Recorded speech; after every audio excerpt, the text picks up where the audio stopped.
The social change model of leadership explains that leadership is collaborative, a process of a group working towards a goal, based on values.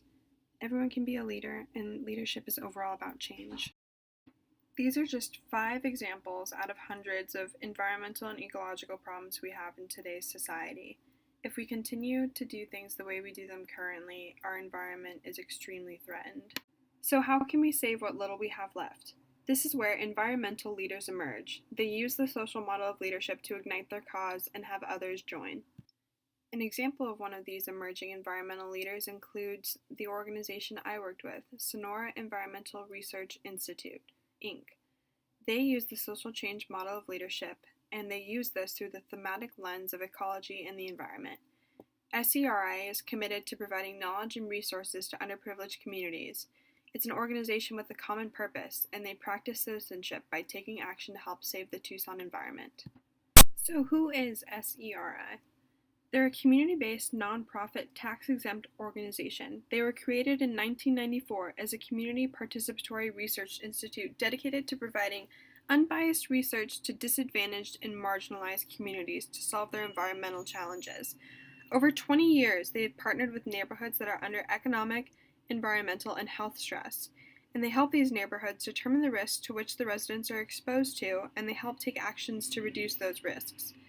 They help build safe and healthy neighborhoods.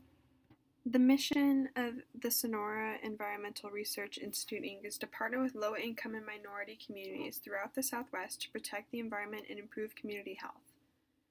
The Sonora Environmental Research Institute, Inc. has a vision, and that vision is to create a sustainable world where there is environmental justice and opportunity for all people, regardless of economic, ethnic, nationality, or gender status. So what is the issue exactly that SER is trying to address? They're addressing the issue that communities in southern Arizona face past, present, and future environmental problems, and some of these problems include pollution, water scarcity, and rising temperatures. So why is this an issue? Economically disadvantaged communities are disproportionately impacted and have the least resources to develop solutions. As you can see from the graph, the average income for Oro Valley in Arizona is $71,629, while the average income for Nogales is $14,639. Now, these two communities are relatively close, being located in southern Arizona, but the wage gap is enormous. Economically disadvantaged communities don't have the same resources, so they don't know all the options for more environmentally friendly options, which oftentimes are more cost-friendly as well. So again, this issue affects low-income families in southern Arizona, but also the low-income families in Mexico. SERI deals with both families in southern Arizona and families in Mexico. So what are the underlying causes of this issue? Some include lack of resources in low-income neighborhoods, lack of education in low-income neighborhoods, lack of funding in low-income neighborhoods, an increase in poverty in southern Arizona, and a lack of funding for environmental advocate agencies. Analyzing the issue using systems theory, I think the issue stems from an overall lack of educational opportunities to learn about environmental issues in low-income families, so this leads to the lack of environmental resources, lack of opportunity, lack of research, and overall lack of education. SERI is actively trying to address the issue by conducting neighborhood research about incomes for families so they can offer more affordable solutions, conducting research for the most effective heating and cooling methods, providing educational programs and workshops for low-income families to increase their knowledge. SERI and their community partners all share a similar purpose. They also use collaboration with Tumamoc Research Lab through the University of Arizona.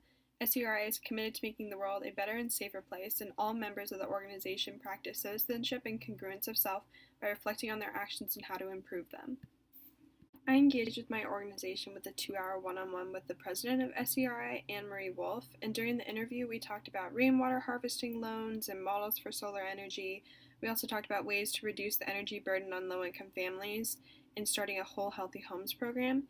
And she wanted to get the community involved with protecting the saguaros with a fun app like developing an iSaguaro app where we would track the saguaros. I learned a lot from the organization, like they work with the Pima County Lead Project to prevent lead poisoning in children. I also learned that they do a lot of research with the Desert Laboratory in Tumamoc Hill, which is actually through the U of A. And I learned the logistics of cost for the rainwater harvesting. So families actually will take out a loan under the Rainwater Act, as the agency family will sign a rebate to SERI, and then that loan is paid back over time. This experience has been really emotional and has affected my personal beliefs. Normally, I didn't really think much about rainwater, but after learning the rainwater harvesting and how much water is wasted in rain and how much of it actually gets caught up in the sewers, it was really emotional because we do live in a desert and water is a scarcity. My vision is that I want to see an increase in the funding for environmental resource organizations. The organization I worked with was actually applying for a grant to increase funding for their organization, so I really hope that they do receive the grant. I also want to see a 20% increase of solar and rainwater harvesting facilities in southern Arizona by 2024. So the big question, how can people get involved? SERI has workshops for rainwater harvesting and other programs. So the first step that people need to take is educating themselves with environmental resource agencies. I'm hoping that the iSwara app gets developed so that it can be kind of like a geocaching program and it'll really get people involved in the Sonora Desert. This experience really helped educate me on environmental resource agencies and the importance they serve in today's society. I definitely will be thinking more about my environmental decisions here in the future, and I hope you do as well.